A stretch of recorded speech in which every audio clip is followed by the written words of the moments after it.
Actually, I'll go live now. It says that I am now live. Hello, everyone. It's Ruby again, and this time I'm bringing you a tournament of a game that I created.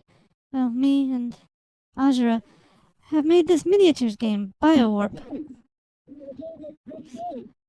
And let's not double play things. Alright. So, if any of you saw the... Oh my... Sorry. If any of you actually saw the announcement on our DeviantArt page, then you know that we've got 8 players here. And they're in 4 different Discord chats. Alright, Spiral, I'm hearing myself through your microphone. It's incredibly distracting.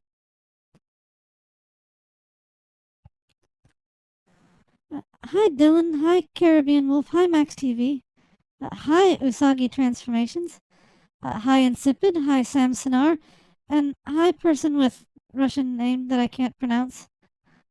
Those are letters that I do not speak. Hi Articus Jr.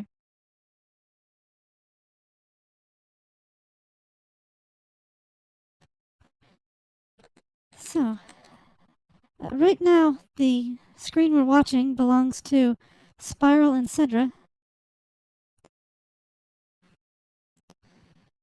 And it looks like they are still setting up the game. Oh, hi Sonic Soren.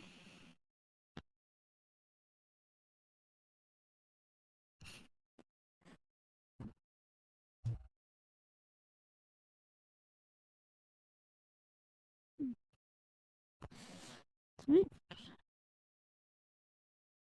We can see, I believe that's Cedra's loadout right there.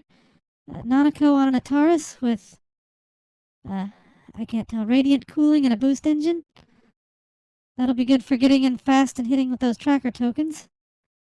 Oh, and Nanako's ability means that Cedra just needs to wait for a turn when Nanako can add to the hit rating and skip a turn of charging up.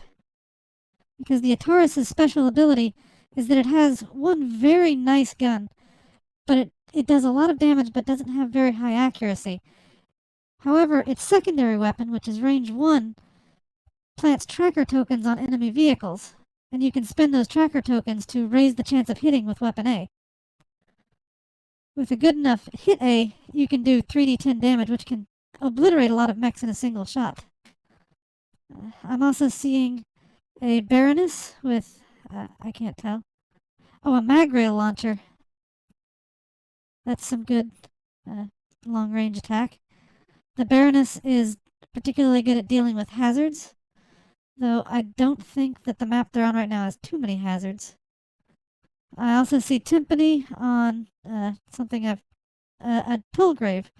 That's a stompy get out of my yard mech. Whenever something comes in close range of the Pillgrave, it can fire an omni weapon laser that doesn't do much damage, but it's a free attack.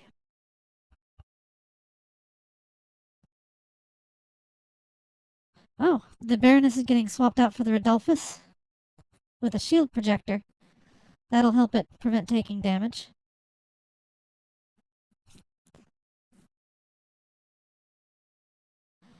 See, on Spiral's side, I see Nanako and a Precursor. That's a good mech for dealing damage at lots of different ranges. It has pretty decent movement for an Angelic Protectorate mech, too. I see Timpani and an Immortal. That's a good pairing. Timpani deals extra damage and hit. Or no, she gets extra hit and dodge as long as her vehicle is in good condition. And as you can tell, the Immortal has a giant green bar, which means that it's almost entirely good condition. Hello, Ian Rex. And hello, Torture Device 775. It looks like the Immortal is equipped with an overdrive shield, which lowers damage incoming toward it, but lowers its vehicle condition.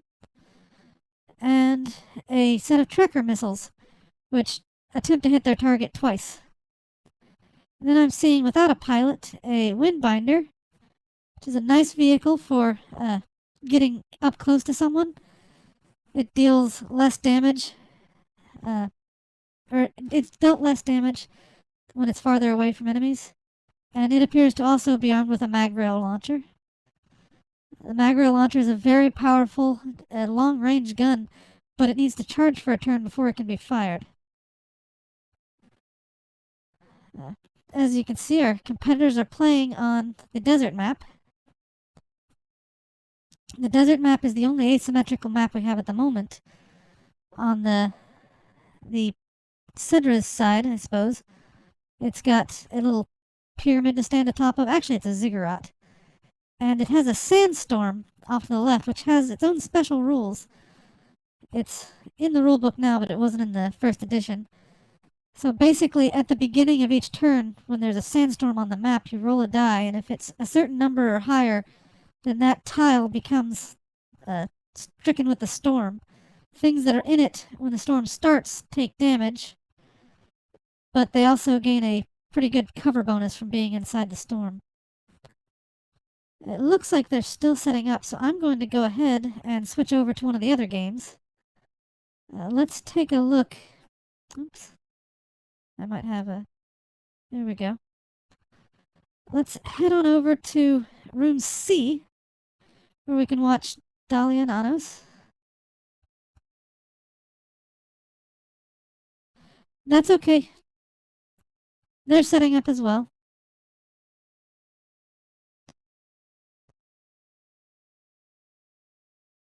Oh,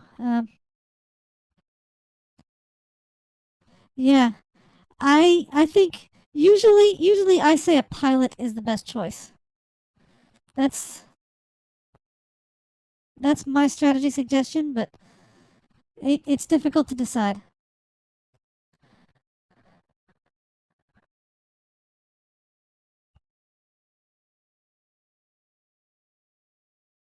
That is correct.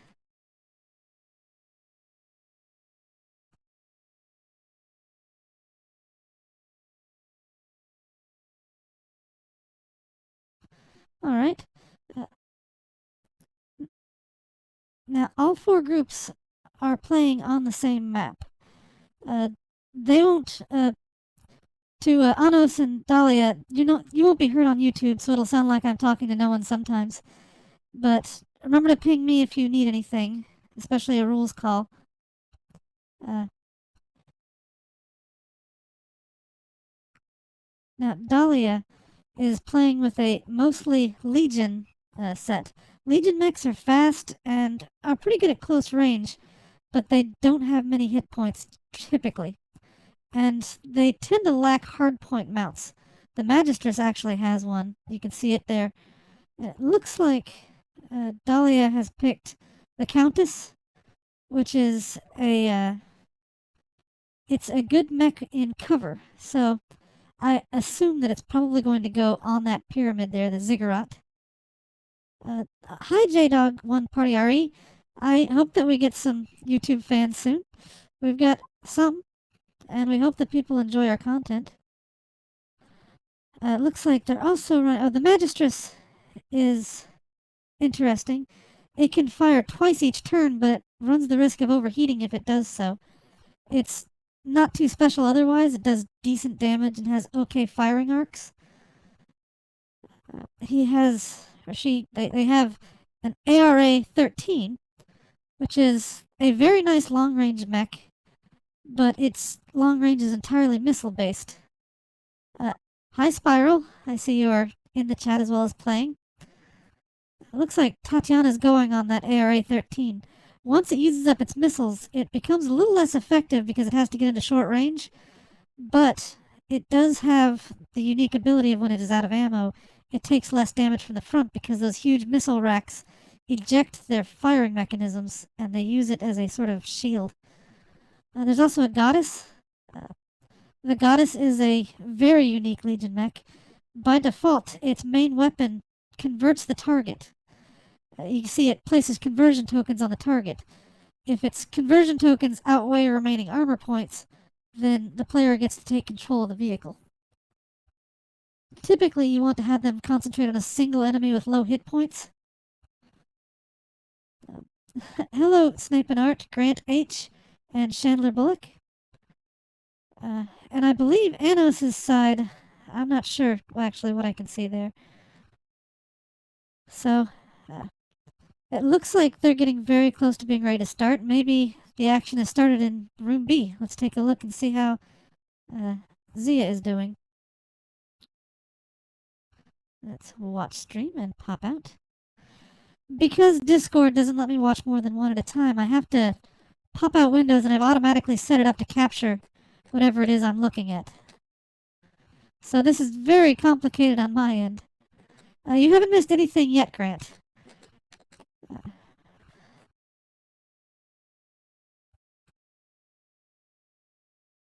It looks like they're still setting up.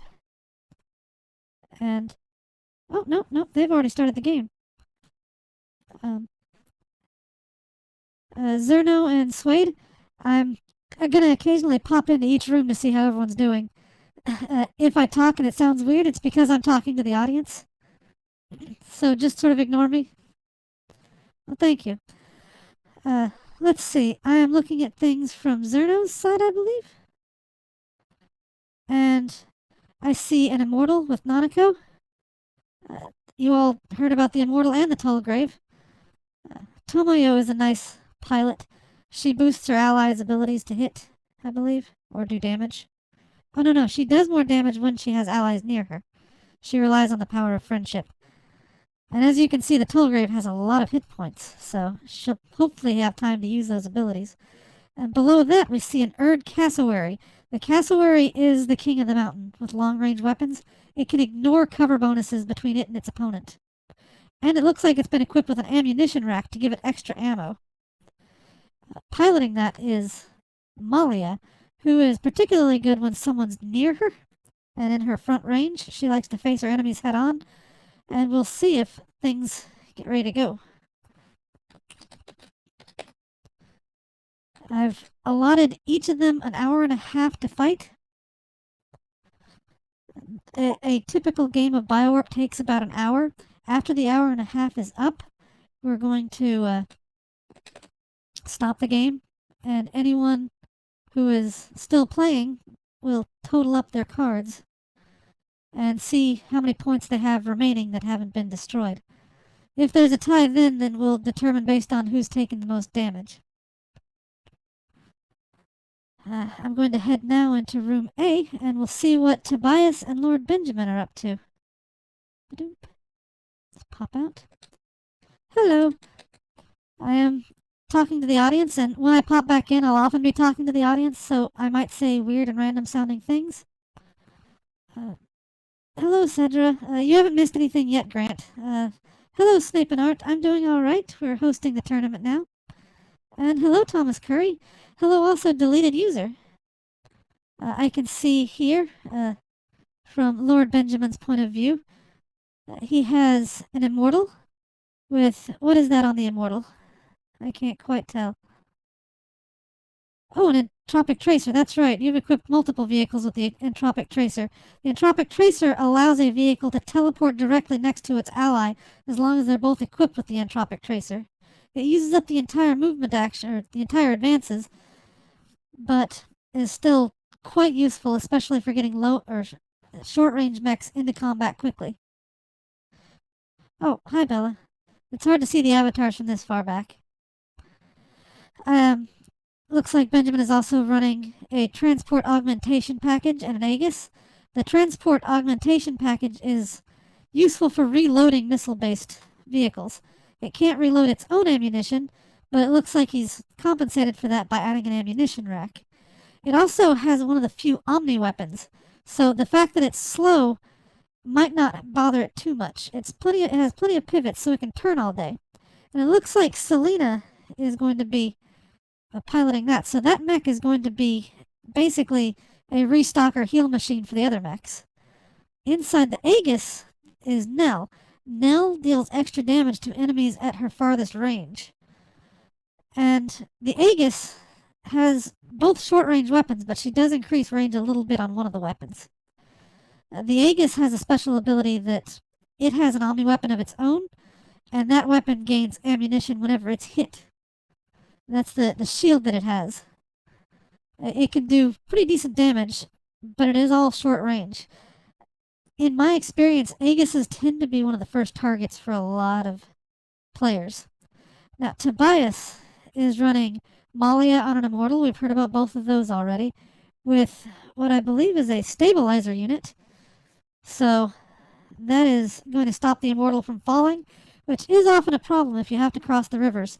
There was a match not long ago where a player had to cross a river and was partly too scared to do it, and partly fell down so many times that a single sniper on the other side was able to pick off all three before they were able to surround it. Hello, Reddyberg. Looking for voice actors. Well, that's neat. I don't know that I'm much of a voice actor, though. I also see on Tobias's side. Also, thank you for manipulating the camera to show things off. I appreciate that. We have an Erd Lobos. The Erd Lobos is a fast, but not very pivoty, very short-range vehicle. It can damage itself to deal extra damage and raise the chance of hitting its enemies, and it's okay otherwise. It's a bit of a glass cannon, but if you hit, it does nasty things. Piloting that is Emlyn, who is very good at its hit A, so I imagine Tobias is going to want to take it into close range as quick as possible and just deal that bite attack over and over again. Emlyn can steal the special ability, well, copy the special ability of another pilot nearby because he is a shapeshifter. He is specifically a doppelganger. He's from our old comic, High School Changed Me, which we don't have any archive of available right now. And at the bottom, we have the Stout Beard, which I imagine is a mech of particular significance to Tobias. If it doesn't move, it gets a huge bonus to hit with its main weapons. Or really, all of its hits. It can deal surefire damage when it doesn't move at all, and it's got decent range as well. It's also fairly bulky, but it is one of the slowest mechs in the game. Piloting it is Gordon, who is going to make up for one of its main weaknesses by making sure it doesn't technically have a backside. In BioWarp, hitting enemy units from their backsides will lower the dodge ability of the enemy, so you're more likely to hit by a considerable amount. Gordon doesn't have a backside. He has side back arcs, which are slightly more likely to hit, but his back arc becomes a side back arc, and his side back arcs become front arcs. Yes, Cedric, you can all start the game. Remember to give yourselves an hour and a half. I'm telling them all to start, making sure. And checking for any messages I need. Okay. It looks like all the groups are just about set up and ready to go. And we'll watch as they start playing. I think I'm going to hop back into room B, where it looked like there was more going on, and we'll get an update there. Attorney B, let's watch the stream and pop it out.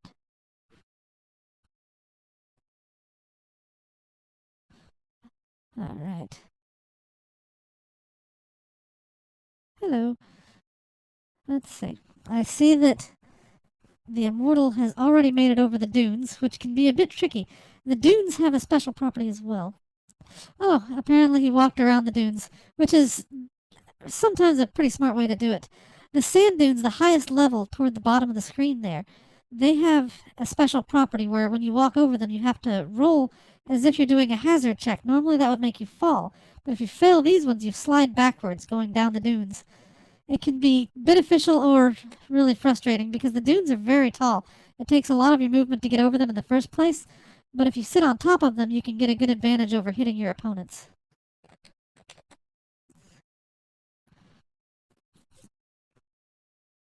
Now, I am very knowledgeable about the setting, the mechs, any element of strategy, and I'm sure most of the people watching didn't see the first stream where I played this, or probably don't remember every single thing I said. If you would like to ask any questions about the setting, the lore, the vehicles, the technology, anything that's going on, just go ahead and type it in chat, and I'll try and answer as best I can. Right now, it looks like they're rolling off initiatives for the different mechs. Each mech has its own initiative rating, and that determines what speed you go in battle. Having a high initiative means you get to go first in the turn, but it's different every turn. You have to roll every single turn for initiative. Hello, Dino Master. We're doing quite alright. The games are all just still in their opening stages.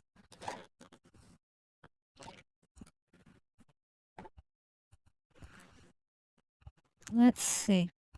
Let's go take a look at Turn EC. Okay.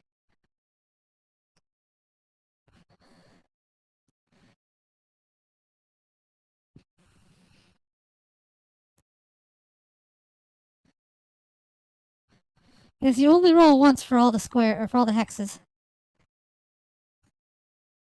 Okay. Good, good.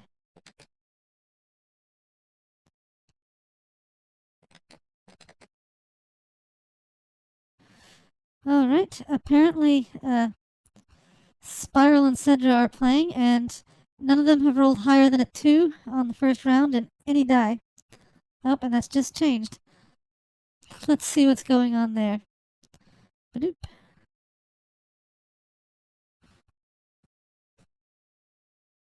Oh, here's an attack. The Taurus is going after the Immortal with a roll of 5. Is the Immortal already, or is the Taurus already trying to hit with the weapon A?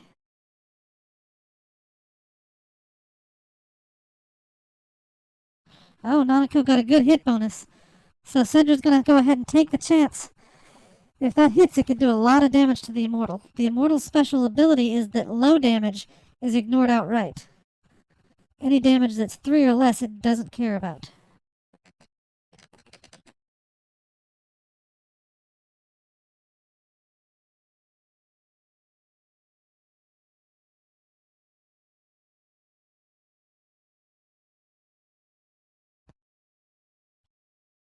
Ouch.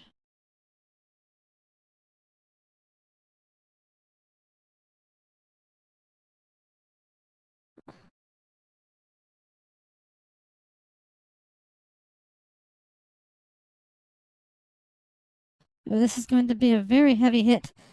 Nanako is actually successful in hitting with the weapon A.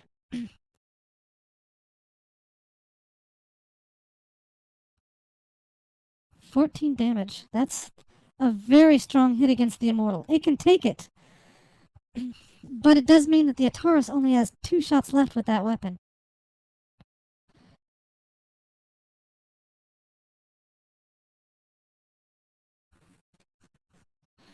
Oh.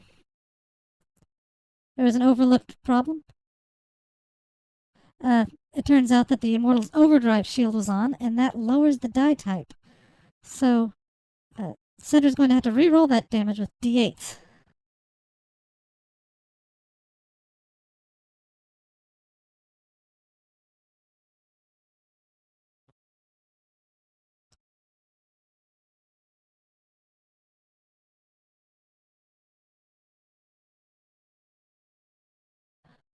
Alright. Uh, because Cedra was not aware that the token was on, they're going to go ahead and keep the first set of damage. So the Immortal is pretty banged up right now. But it could have been much worse. It could have taken 30 damage and died instantly. It looks like the Immortal is armed with tracker missiles. That's going to give it the ability to shoot back at a higher range. But I imagine after what just happened, they might just want to run up and smack that Ataris with all its might.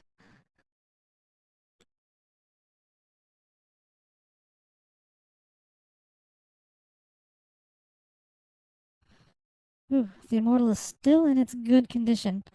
That means that Timpani's going to keep that hit and dodge bonus.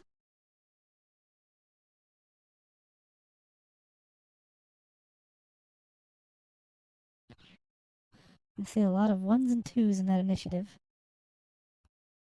Oh, there's the Rodolphus. I didn't get to talk about it. It is a very large, stompy mech. It actually moves faster than is average for such a large mech and has a decent pivot, but it also has one of the shortest ranges for such a big mech. Its special ability relies on its opponents being at a high elevation. That B weapon is those massive pile drivers in its arms, or pile spikers. I'm not quite sure what to call them, but they basically are giant railroad spikes shoved into the arm. It also has a shield projector, which should help lower the damage some, but it does need to. It has some ground to cover before it can get into battle, I believe.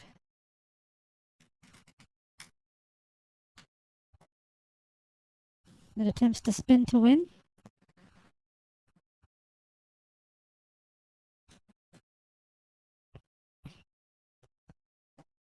Now the Tullgrave is equipped with a blade of plating.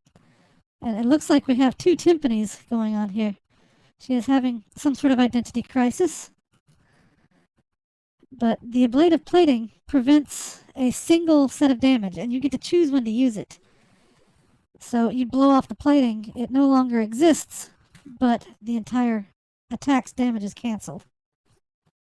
So if you're hit by something like the Ataris' cannon, it is a very good idea to discard it then, so you don't take the average of 16 or 17 damage. Alright, we're there on a slight pause, so I'm going to switch back to room C and see how Anos and Dahlia are doing. Oh, it looks like I've got a message. Hold on. C tiles. Oh, let me go into Benjamin's and answer the question I've got. Hello, you're asking about the C hexes? Those are cover hexes.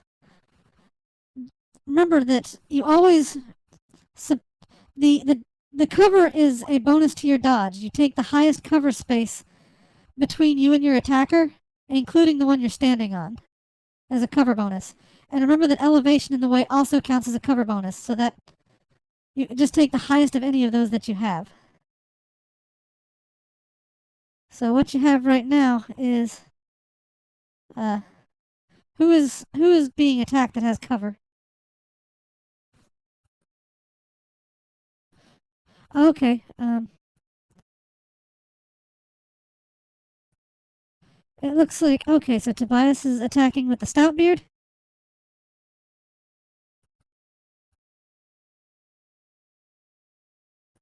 Oh, the C tile is cover.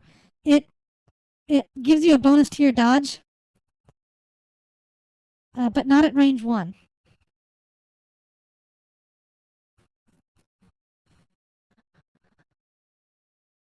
Yes.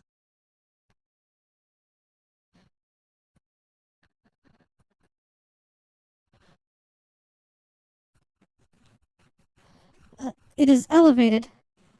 The E means elevated. Yes. So when you attack with it, you'll add a bonus of 3. Well, you'll add a bonus of whatever the difference in elevation between you and your target is. So if your target is not on an unelevated space, then that would be an elevation bonus of 3 to hit, which would probably be canceled out by your range penalty, because remember, for every 4 spaces out past the first 4, that's a -1 to hit with a missile weapon.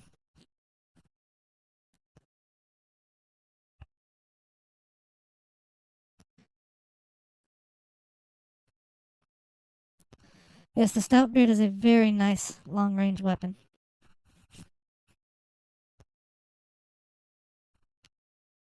14. That can reach almost entirely across the map.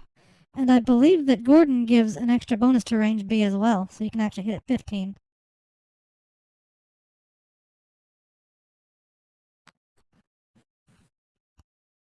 Alright, so it looks like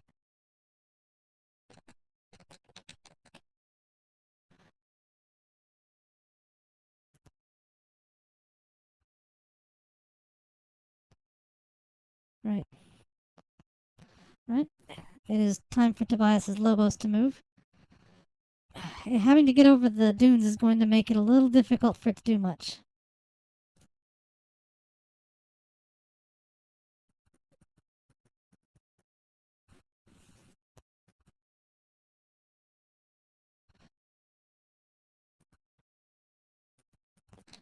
Right.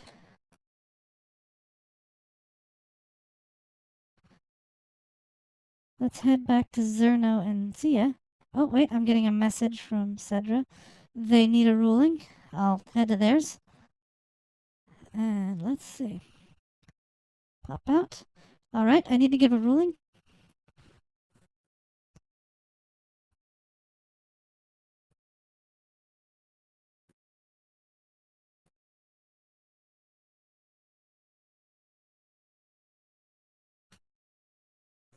Why would the Immortal have taken 0 damage?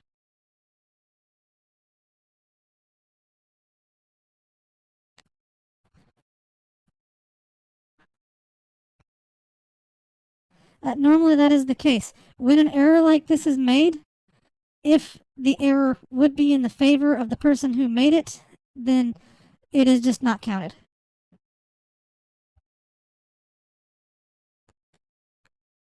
Yes.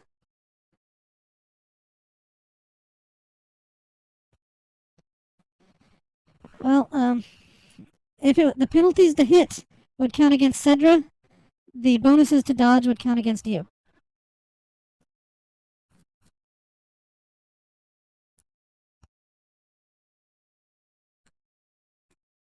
Right.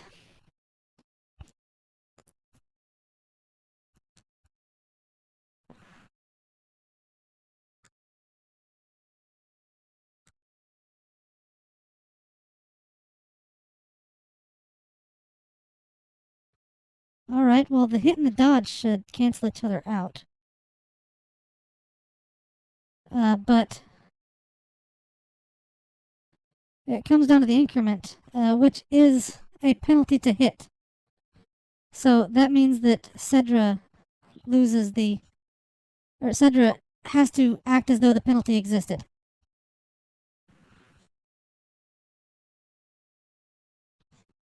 It doesn't mean it's restored to full health, it means it never took the hit.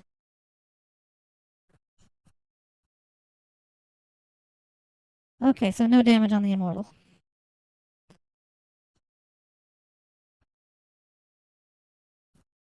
Alright, well, maybe the. It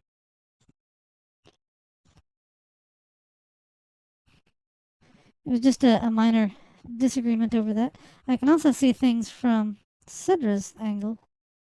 No, that's from Cedra's angle. It's just not updating very well on Discord. Now I was going to head over to Suede's game, I believe. Let's see what's going on there. Pop out. Right. Oh, I'm glad you like the characters in Insipid. I almost said insipid. Hi, Danny H. Hi, Kevin Bruce. Did you need some help in here?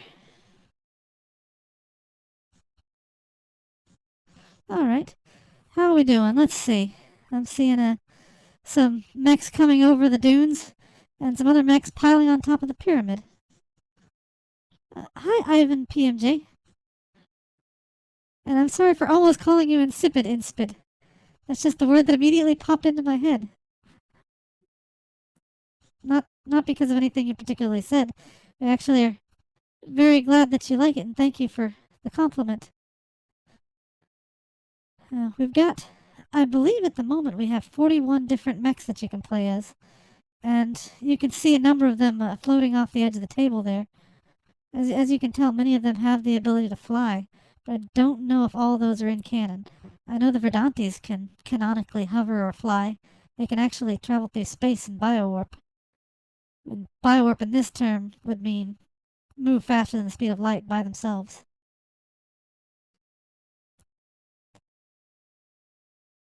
Yes.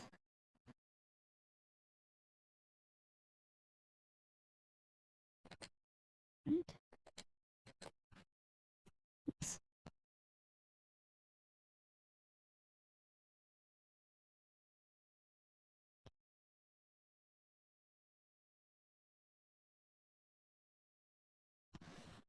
Oh, the Bulwark attempted to fire at the Immortal but missed. Nanako's ability to dodge is legendary. Typically, in the comic, she pilots a Verdante Type D, which is very fast and nimble, but doesn't do a whole lot of damage. If you've read the comic, then you know that it has two little stub arms instead of actual arms with a pair of rapid-fire turrets. On the left side of the screen, you can see it cycle through some pictures of random mechs. That one's a symbiote. There's a Kyanshi, which is a very fun little mech. Let's see.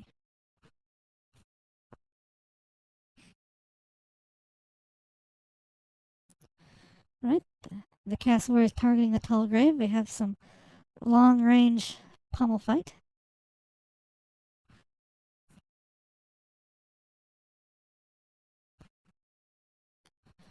Ooh, this is going to be a tough one for the cassowary to dodge.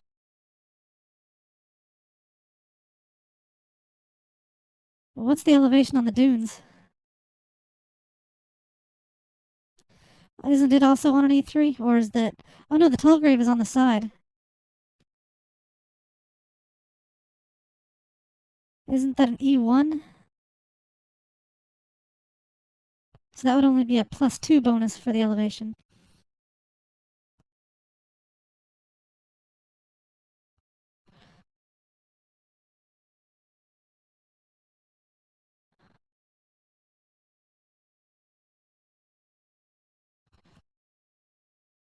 Ooh, that's a powerful hit right there. Let's see.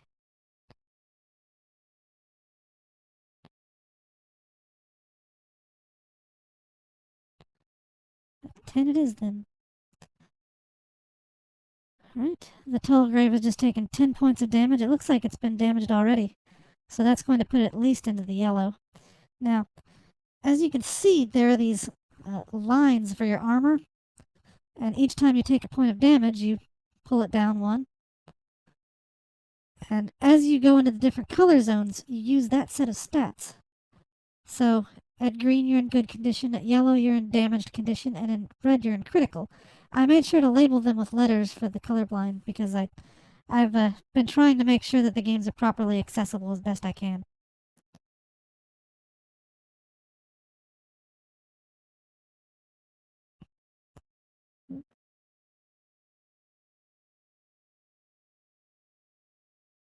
Oh,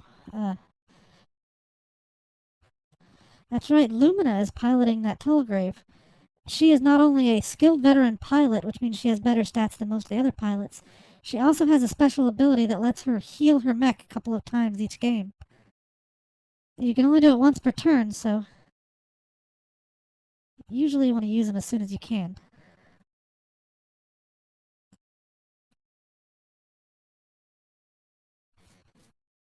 And the restoration has brought the Tallgrave back into the green zone. So it's back ready to fight at full strength.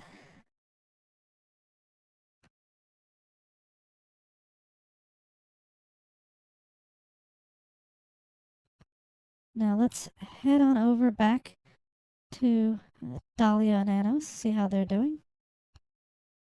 Pop back out. Oh.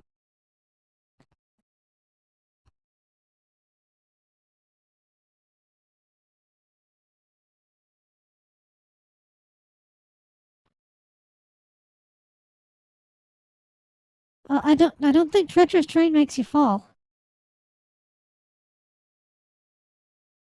Oh, it does? Oops. That is some bad luck.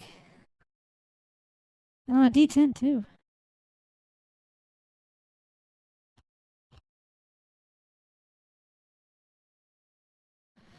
Hey, Sayud Almai. Saud. I hope I'm pronouncing names right when they're not English. I know I'm not the best at it, but I at least try.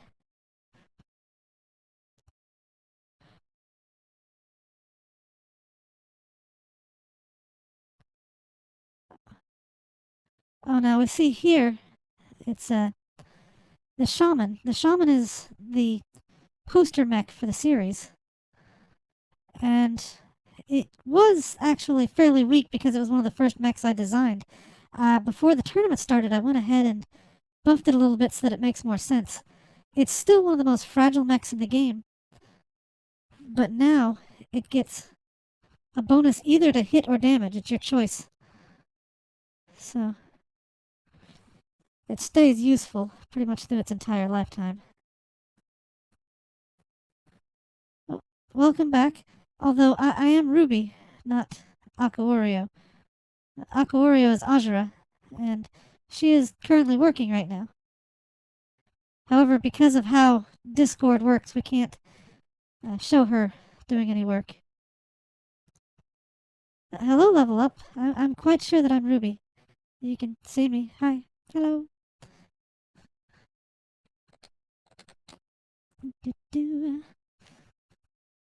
Now I'm hoping to improve my rig soon, so the mouth is the weakest link of this VTuber avatar, I think. I've actually learned how to create better mouths, but the one that I've made doesn't have lipstick. So I'll have to go through and redo it with the lipstick.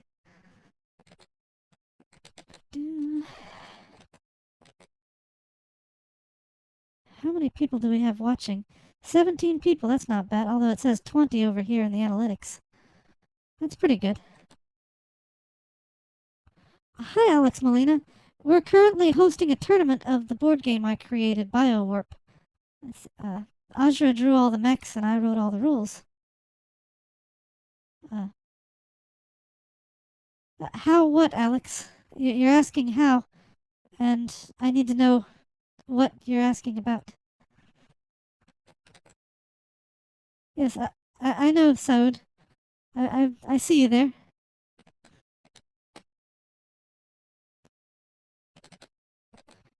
Now, as we see in a lot of these matches, the player who has the elevation advantages is parking their long-range mech on top of that ziggurat. The other side usually tends to retaliate by doing the same on a sand dune, assuming they have a long-range mech.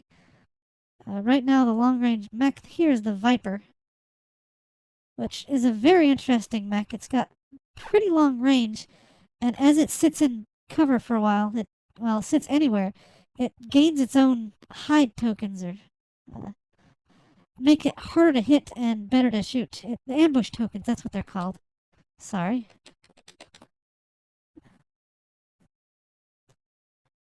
How do I know what?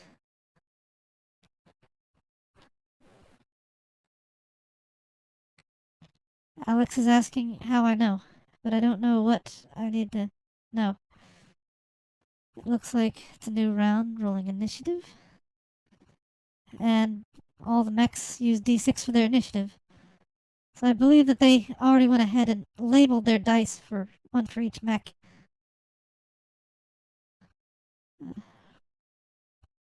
Back there on the goddess is Sylvia. She's a dryad. People often confuse them with Legion, but there are a lot of telltale signs that you can know the difference. She is very good at long-range sniping, and her special ability gives her tokens whenever she critical hits. More than 50 plus videos. I'm not sure what you're talking about. Oh, how do we make more than 50 videos? We've been at this for many years. So, when Sylvia critically hits, she hits her opponent by 5 or more, she gets a token on her card. And she can spend that token to reroll damage. She can use as many of those tokens as she wants during a turn, so especially near the end of a fight, she can finish things quickly by getting the exact amount she needs or more.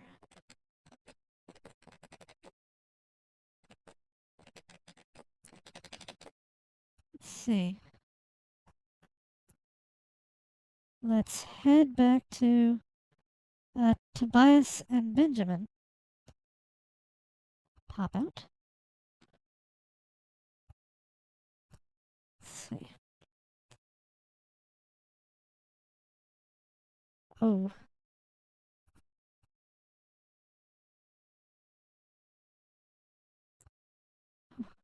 Was that a hit or a dodge roll?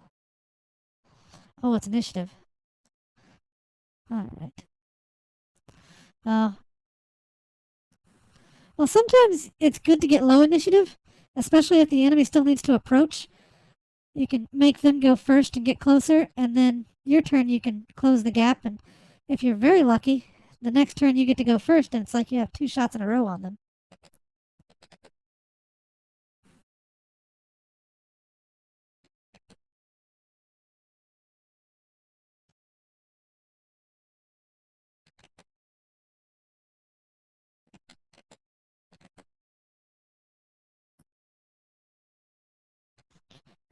Alex, you're going to have to be much more clear. Keep in mind that when watching a YouTube stream, I'm delayed by about 5 to 10 seconds, and when you ask a question, that also gets delayed by a similar amount. So if you're asking if I saw something, it would have been as much as half a minute before whatever went on.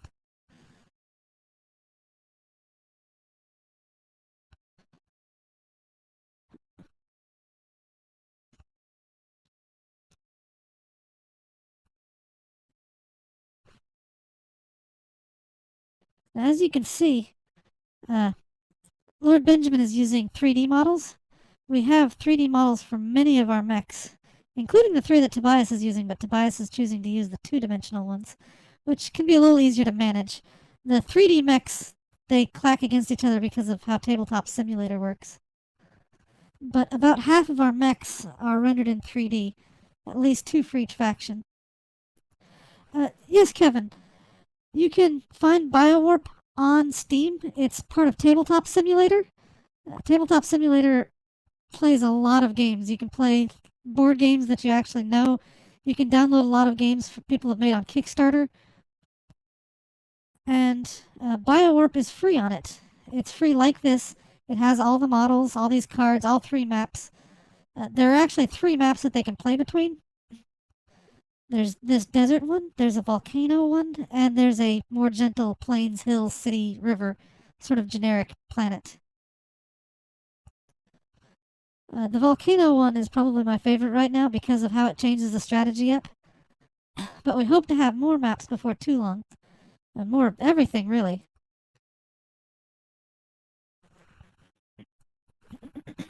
Excuse me.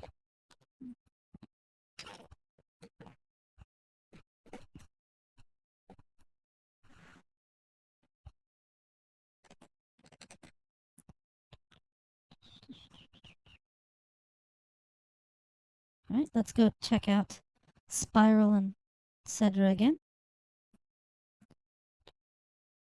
And I'm seeing a tall grave getting ready to do something.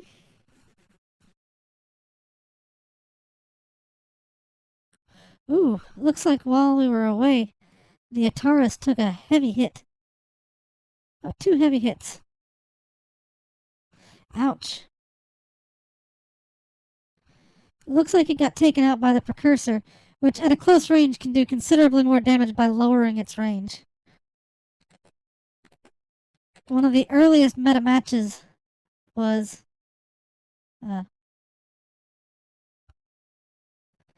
putting Nell in a Precursor because you could force her max range by lowering the range manually on the Precursor.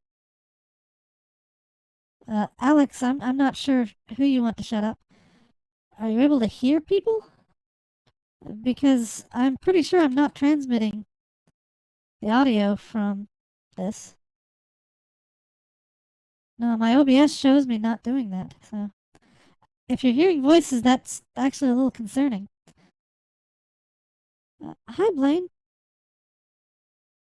Alright, what ruling do you need?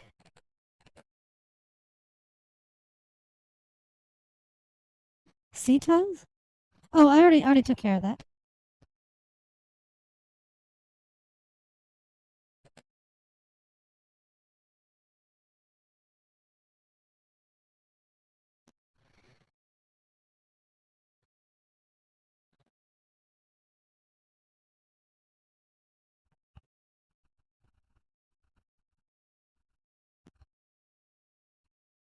Alright. We're gonna see if anything happens to the Immortal this time.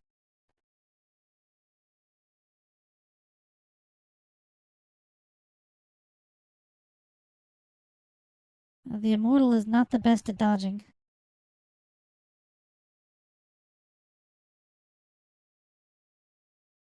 Inspid, I wouldn't worry too much about whatever Alex is saying. I cannot understand half of what they say.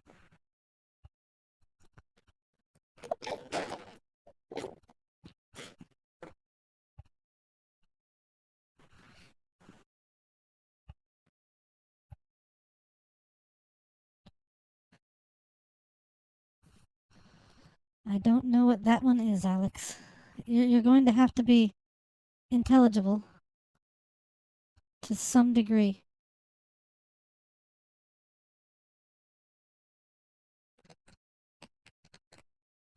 Now, Tabletop Simulator is good at running this game because it can set a hex grid, which it's very difficult to line the maps up on it because of that, because of how it snaps. But once you have the hex grid, you can set your rotation to 60 degrees. You can control the mechs perfectly with the Q and E keys.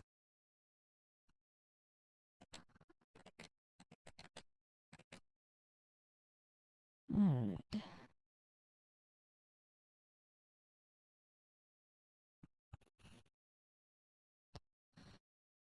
Who haven't we checked on in a while?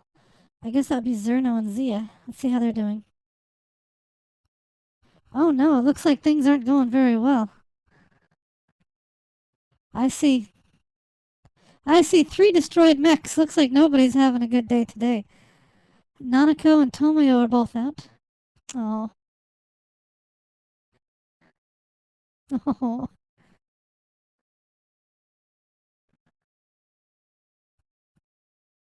Oh. It looks like Zerno is quite ahead right now. Oh, I'm sorry. Okay. That's my bad. It's hard to tell. Oh, I can see now the side thing. Tabletop Sim, when viewing someone else's stream, it's a little hard to tell who's who. So it looks like Suede right now has the advantage. And it looks like what's left is a battle of long-range sluggers, really. The Tollgrave is gonna march up close to do some nasty stuff. But the Cassowary it's buff and it's got a good pilot.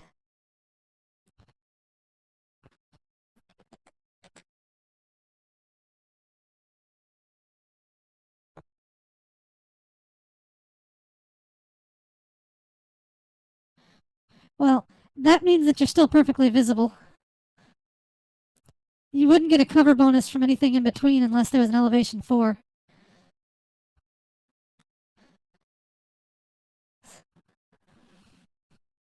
No, that was in the original rules.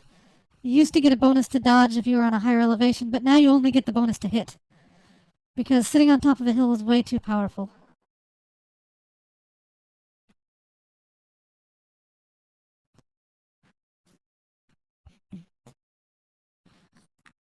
No, Saud, I'm not going to be playing video games today. I'm going to be adjudicating and watching this tournament. All 8 players are competing in this tournament. Once we're down to one winner, that winner is going to receive a special prize. It's going to be a special BioWarp suit designed by Miss Fenris, and Azra is going to draw them wearing it. Yes, Suede is a slime girl very often. I don't know. I honestly don't know what Alex is seeing and saying.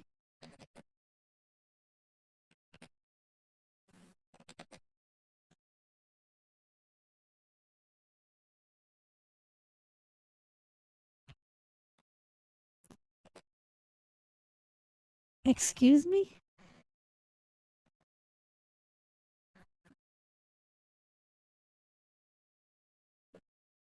Oh, apparently the pilot of the Bulwark is me. Now I know this is all simulated in a netcore back in Maho City, but I suppose I'd do quite alright in a Bulwark. You would want to keep your friends close to me, though.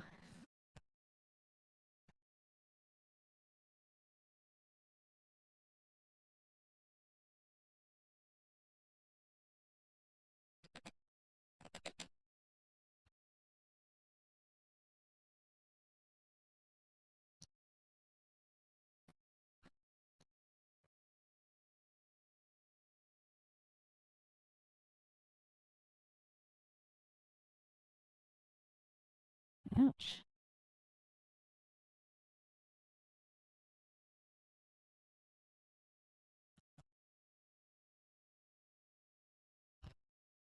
Oh no, the cassowary's attack just knocked me into the red zone.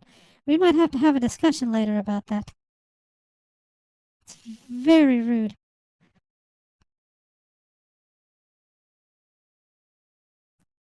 Yes, remember, being down to 1 mech isn't a death sentence.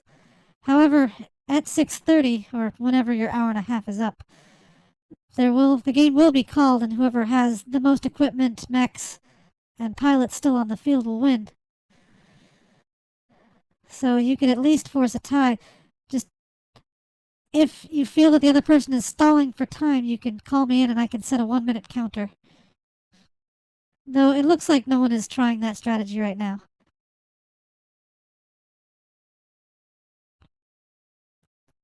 Oh, it looks like Tobias and Ben require my help.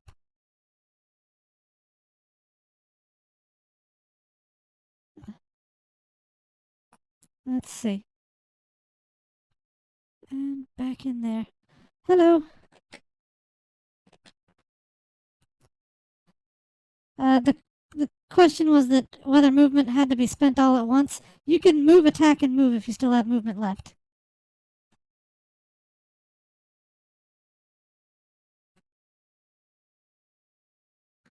No, it's not.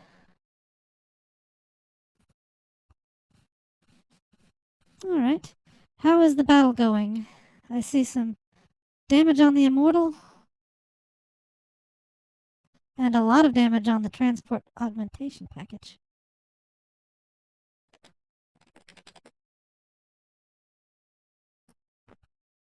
Alright, take care, Sayud. Have I been pronouncing your name correctly?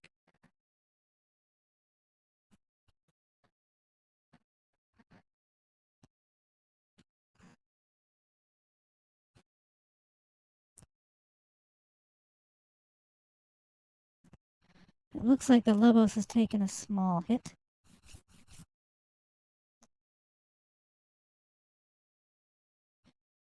Or it's been damaging itself to boost itself.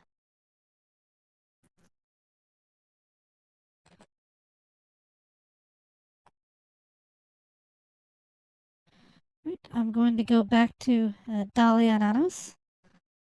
Let's see how they're doing.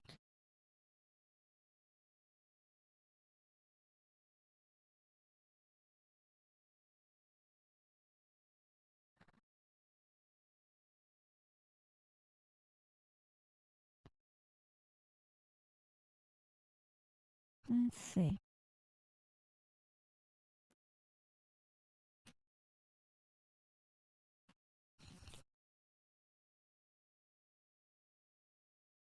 The Cyneria minion is remarkably good at turning.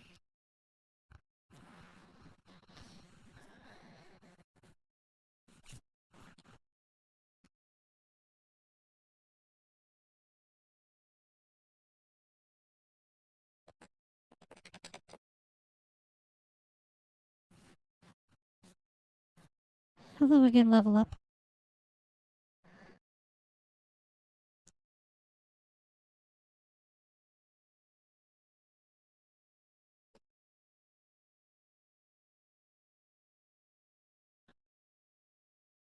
Oh, that Cyneria minion is very bruised up.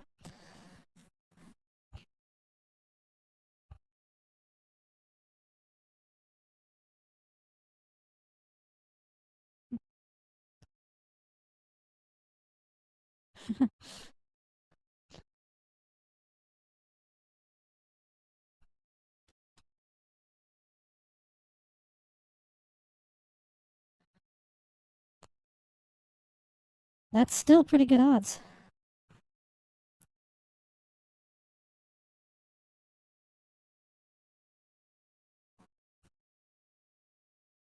Let's see.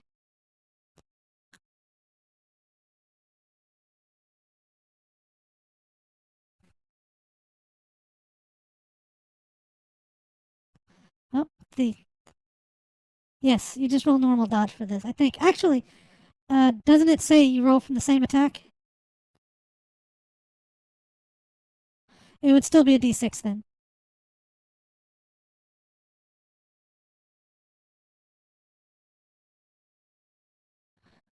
Alright.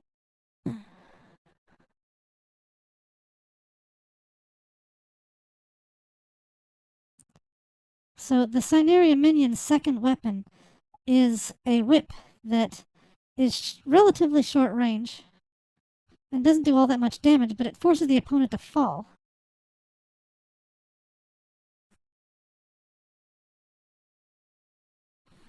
Ouch. Oh, this might finish off the goddess in one strike. Oh, lucky. Oh, that knocked it down another category, though. Oh, okay.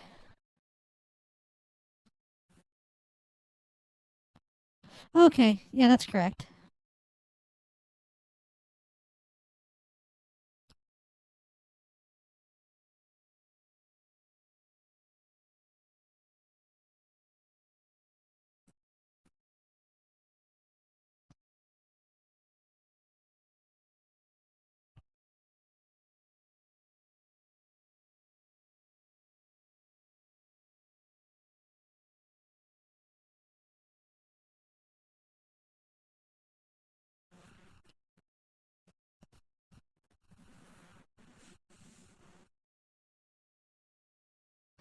Alright, it looks like the goddess has just been taken out.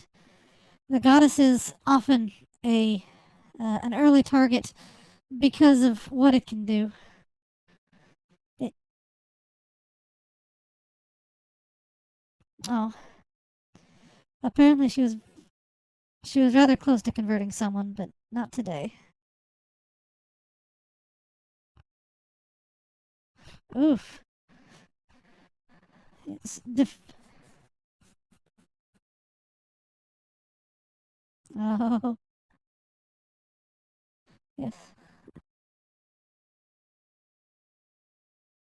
I don't think I thought it was just when you move into it.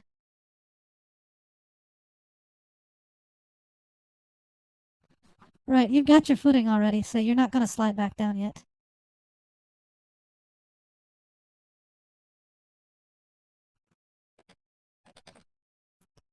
Ooh.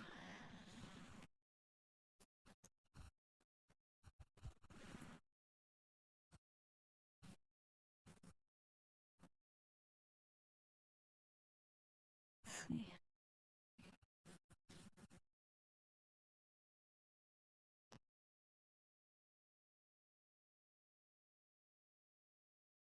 Let's see.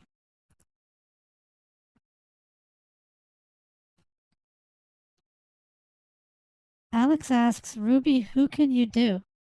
Like voices? I'm not really much of an impressionist, if that's what you mean. But that's a type of painter.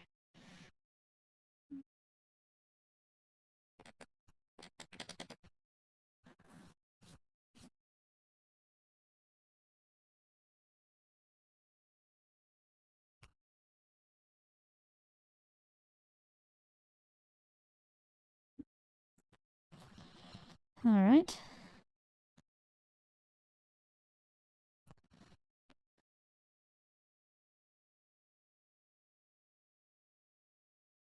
Time to check out Cedra and Spiral.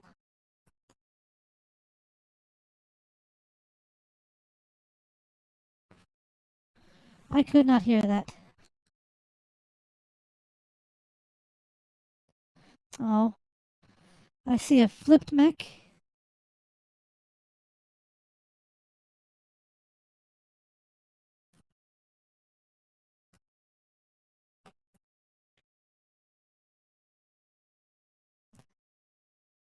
Alright.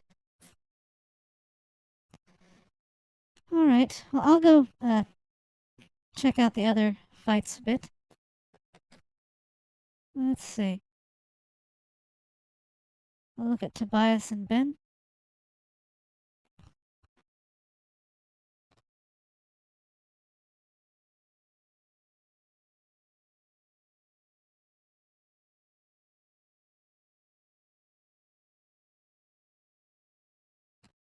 Ah, Malia's doing a long range punchy punch.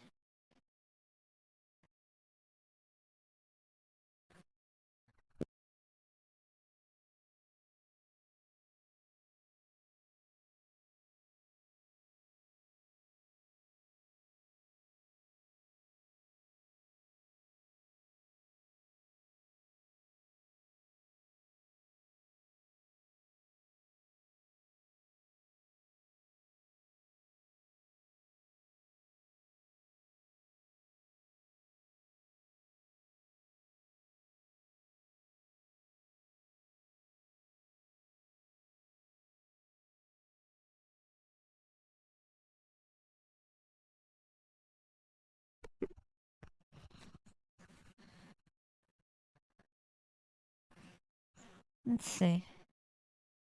Is this Malia's attack? Ouch. That's going to be very difficult to dodge.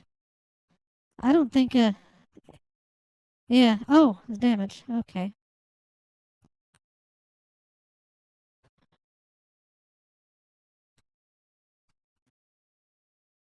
Ouch.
Oopsie. Looks like I had my microphone off for a bit there. Oh. Oh, ho, ho. That was a close game. Who won? Oh. Wow. That was a surprise upset. And here I thought Zio was gonna take it.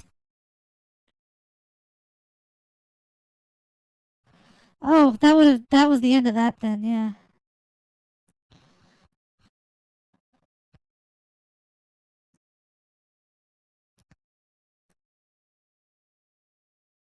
Alright, it looks like the first winner in this tournament is Zerno. And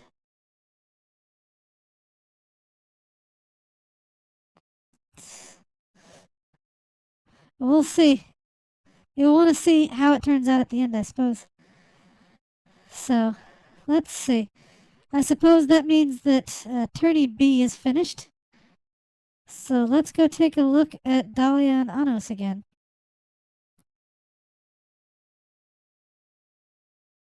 Hello again.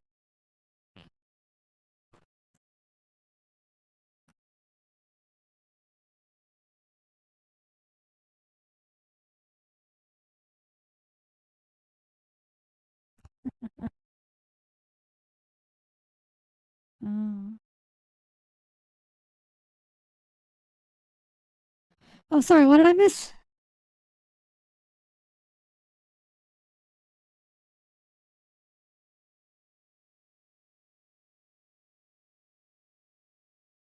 Oh, well then I suppose we have our second winner for the tournament, and that would be Anos, right? All right.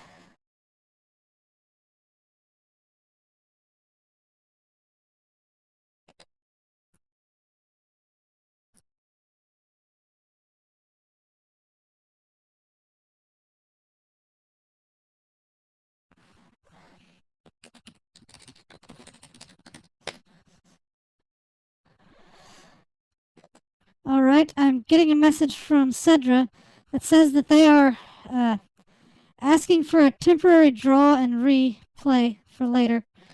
And based on what was going on, I'm going to allow it. Uh, so we don't know who Anos is going to be fighting, but I suppose that means that all that's left is to watch Ben and uh, Tobias's round. Oh, yes? We do not have a loser's bracket for this tournament because I have no idea how to do that.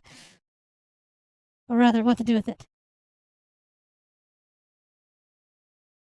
All right. Well, thank you. Yeah, I mean, you can.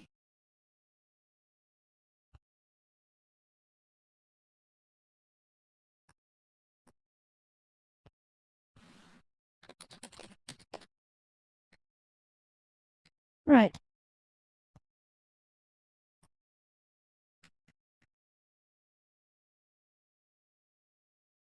Okay.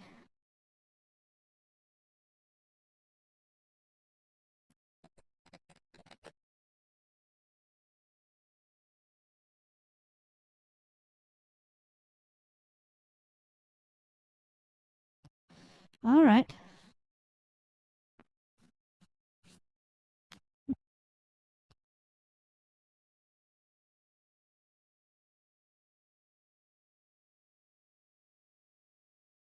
Well,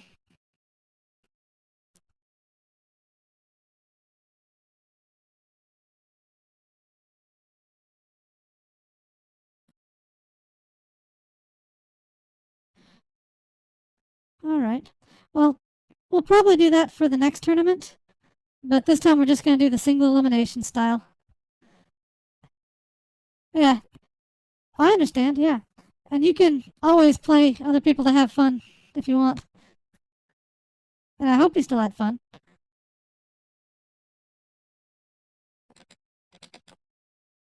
Yeah.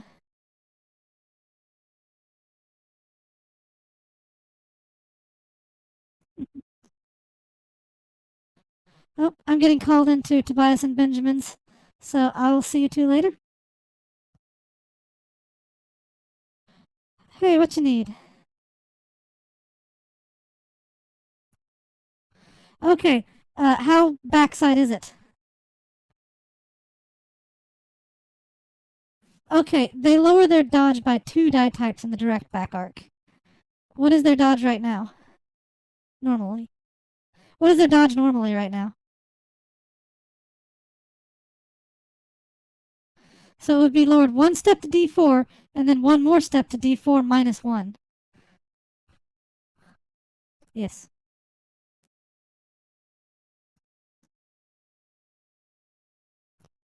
Right. No problem. I'm going to be sticking around here because the other games have all ended.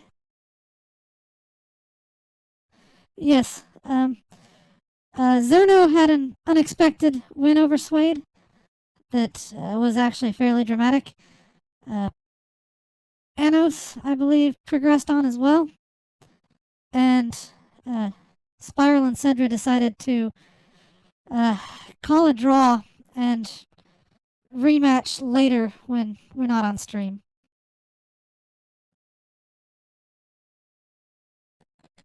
So,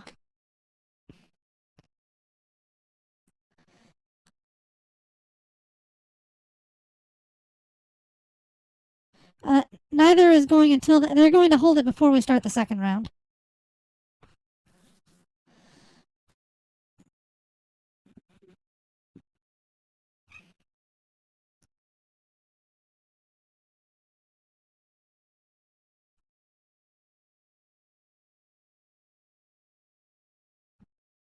No, Bella. There's still this match here. This is going to be the last one. Once they're done, and I'll go ahead and say that you can extend it till 7 because I know you took a while to set up, and you're both relatively new at the rules. So at 7 o'clock, we'll declare a winner, okay?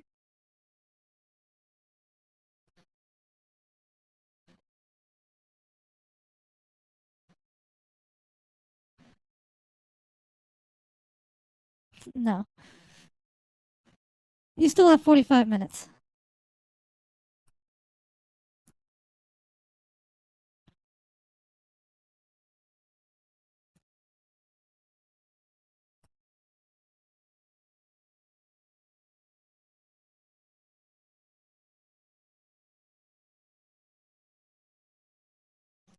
Let's see.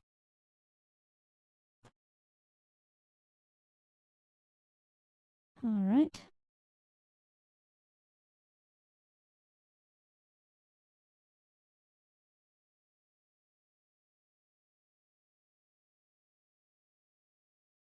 Yes.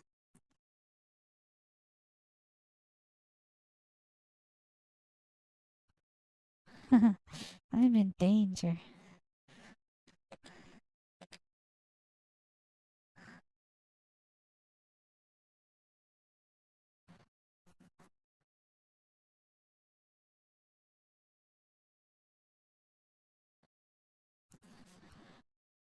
All right.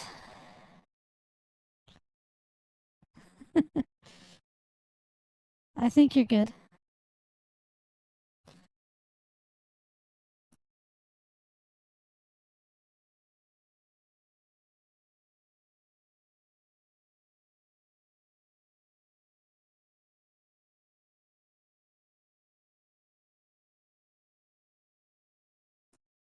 That only affects things that will make you fall.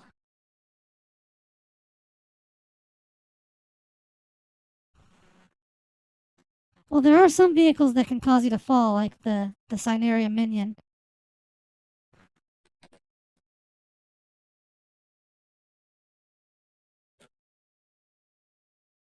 Toby Lobos.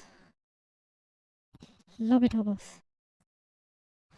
I had to considerably nerf the Lobos because their close range damage could wipe mechs in a single turn.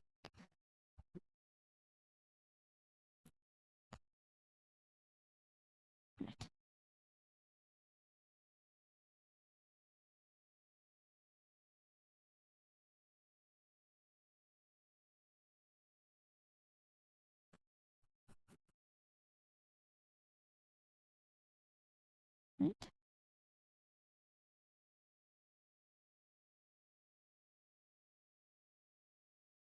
That's minus a die type, down a die type. And remember, at range 1, he won't get the bonus to hit from elevation.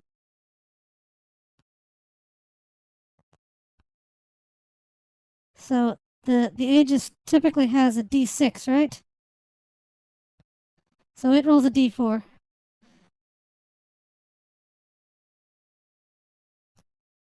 Yes, Tobias.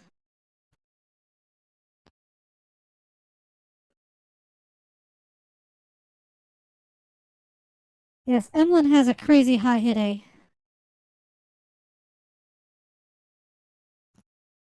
I think a good strategy for. Oh no.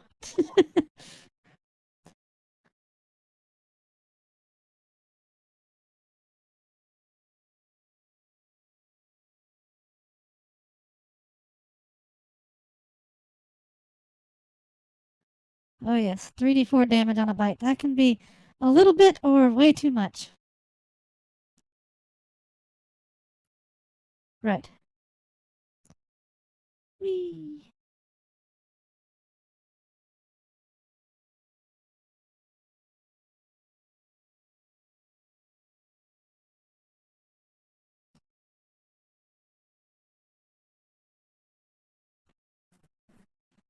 Well, that could have been way worse. And it does charge the Aegis' shield. It doesn't have a maximum.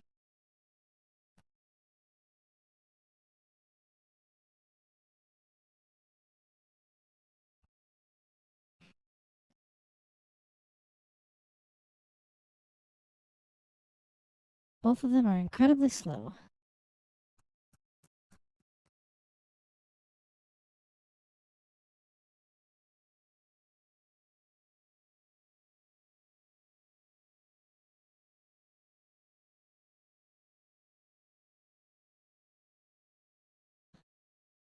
The Immortal would be a smart target to go after, I think.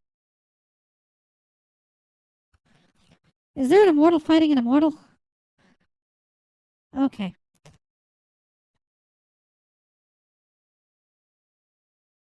I believe that you would be in that Immortal's side rear arc.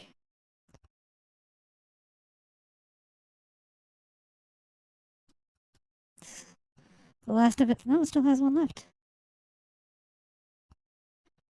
I presume you're not planning on moving? Right.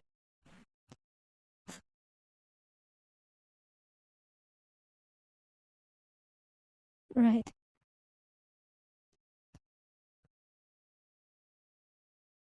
Well, remember, he's not moving, so his die type's going to go up.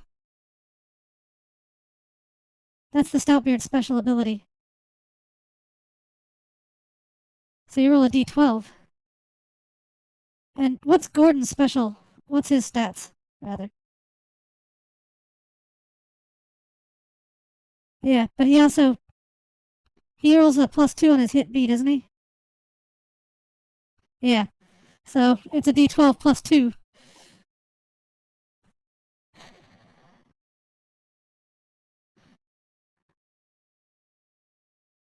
For the turn, yes.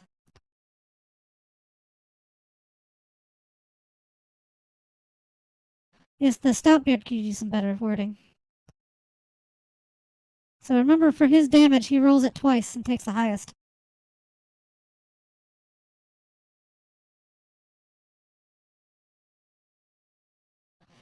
Yes, he rolled a 14. I don't. Yeah.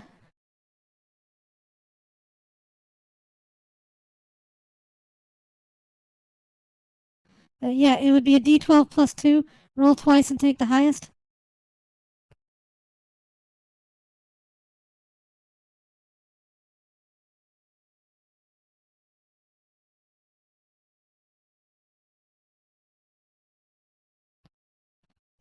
Inspit, I've spent the last year and a half working on this game.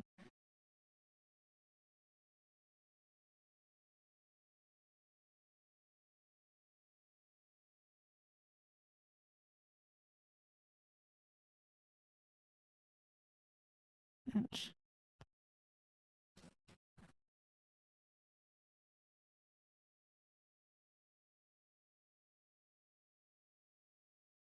Is it still in the green? Oh, just barely.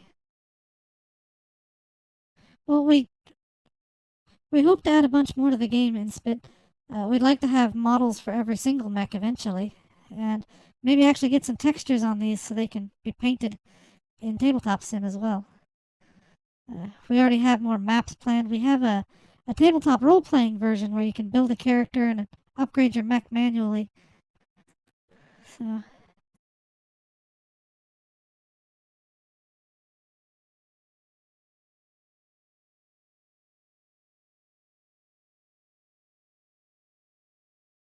that's a good idea.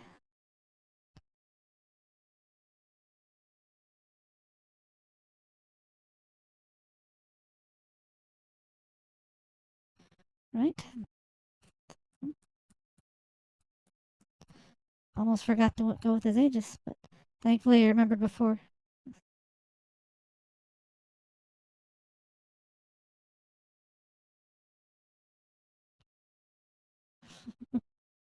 Sometimes after it's been so long, it's hard to tell.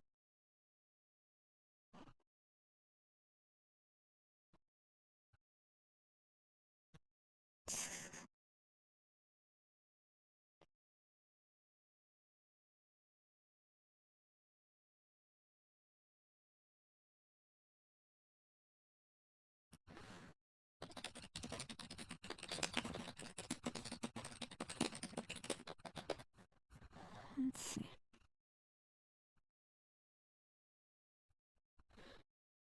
Oh, it sounds like the draw between Cedra and Spiral has been rescinded, and they are now going to finish the game.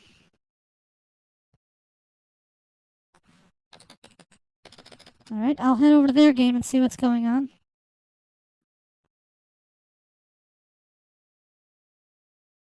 Alright. Oh. With the draw rescinded, I'll give you an extra half hour, but it doesn't look like you'll need it. I was gonna say you have an extra half hour to finish, but it doesn't look like you'll need it.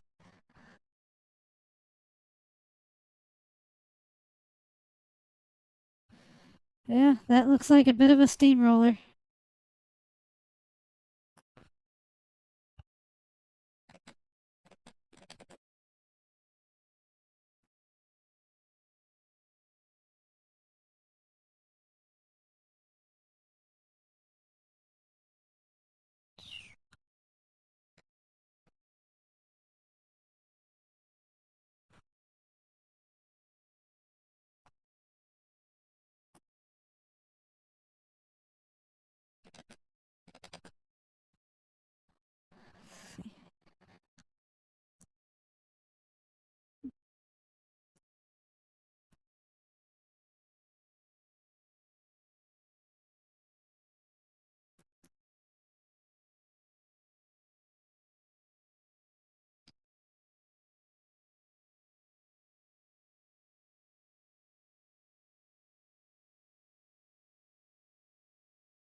Yeah, John said 5. Ouch.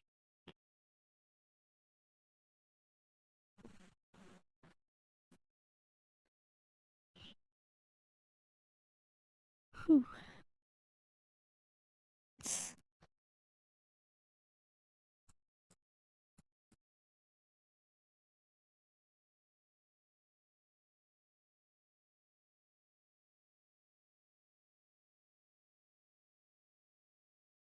Yeah, that's Nanako's ability.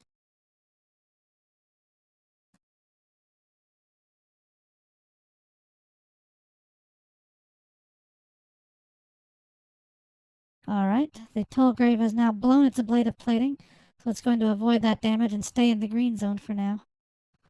See if it can take anything out before it gets finished. It is still quite a beast of a tank, and as long as she remains in the green, Timpani gets some extra bonuses to hit and dodge.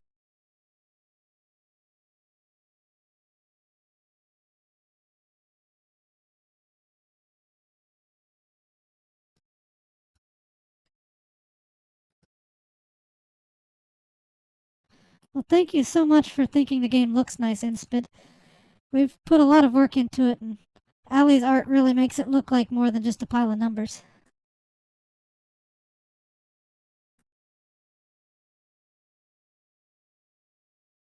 Oh, ooh.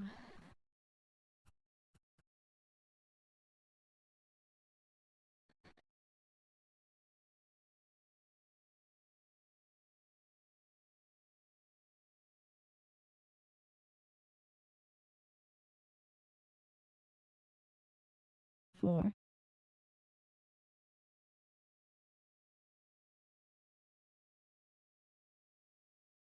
That looks like backside.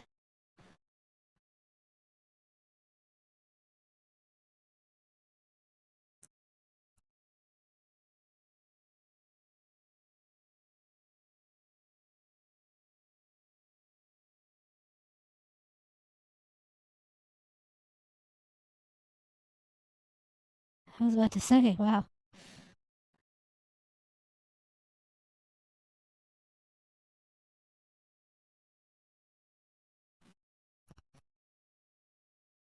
Right. Heading back to Tobias and Ben for a sec.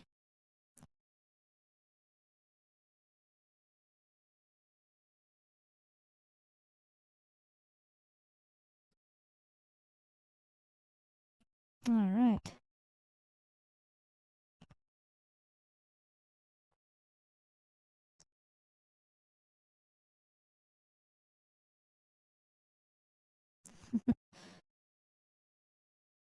Do you still have one left? It looks like you're out of ammo. Oh, alright. My mistake. Alright, I'll see you later, Danny. Take care.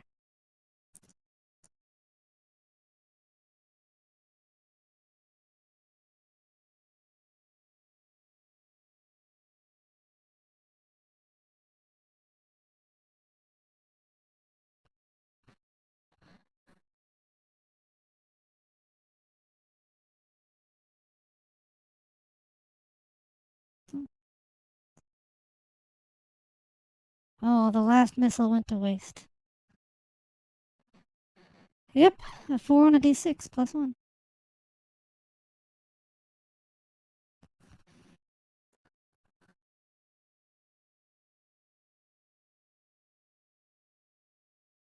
The defender wins, yes. If there's a tie, the defender wins.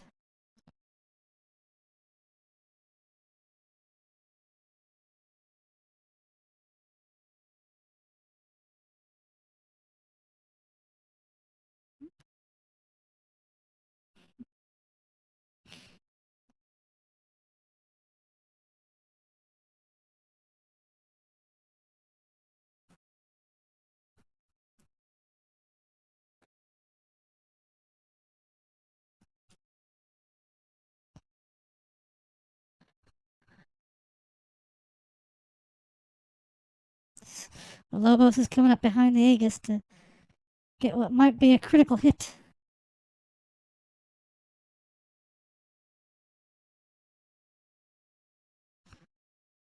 Hmm.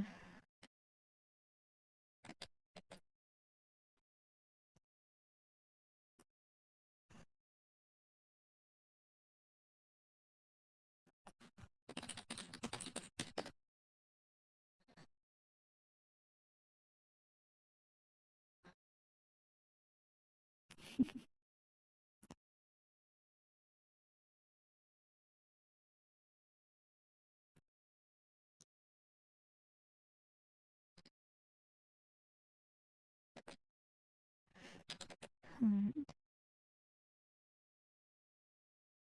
Oh, and the Aegis is dead now.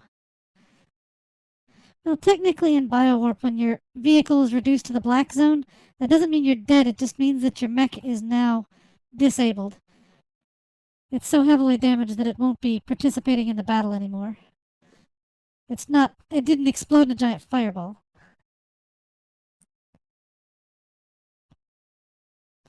Well, this is a simulated match. You are playing the parts of commanders within a giant net core in Maho City.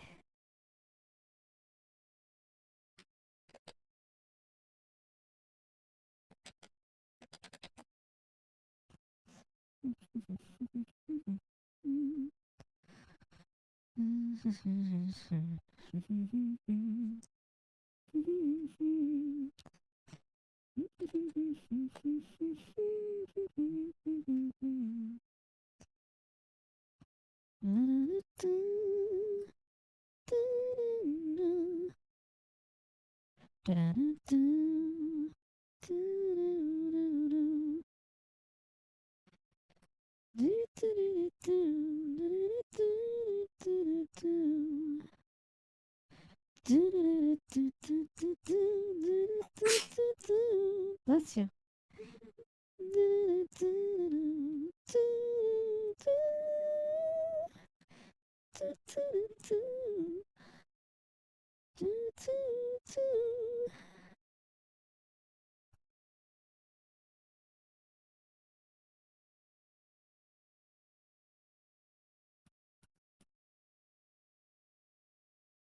Let's see.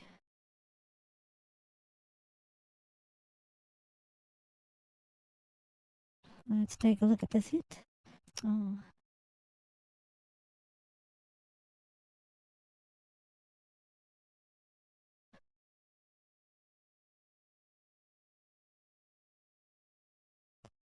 It's right below the D12. There it is. Yes.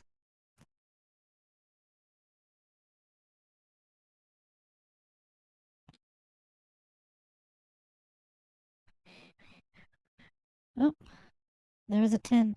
That's a really nasty hit.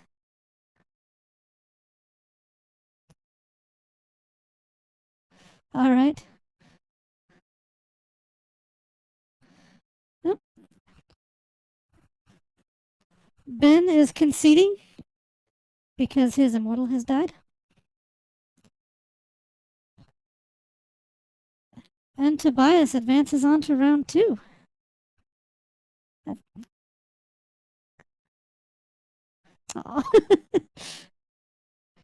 And we see the board spinning off into oblivion.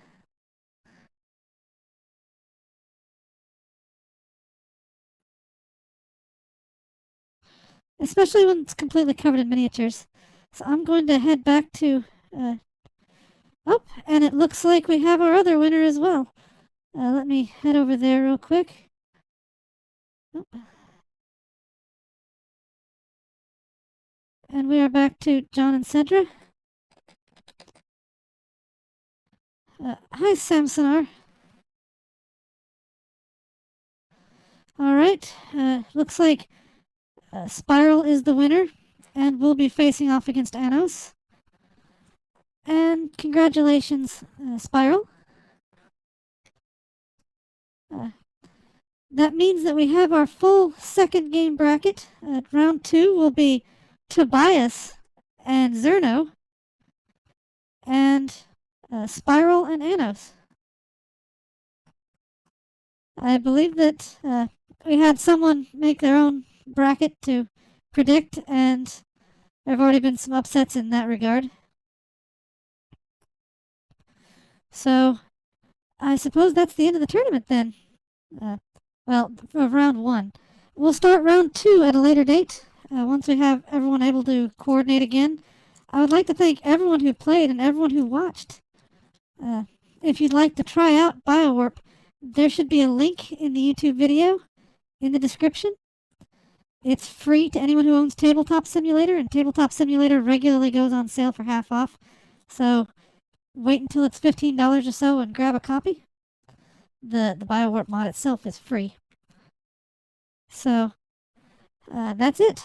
I'll update the bracket and post another image as soon as I'm ready to begin the second round. Thank you for watching, and I'll see you all later. Bye!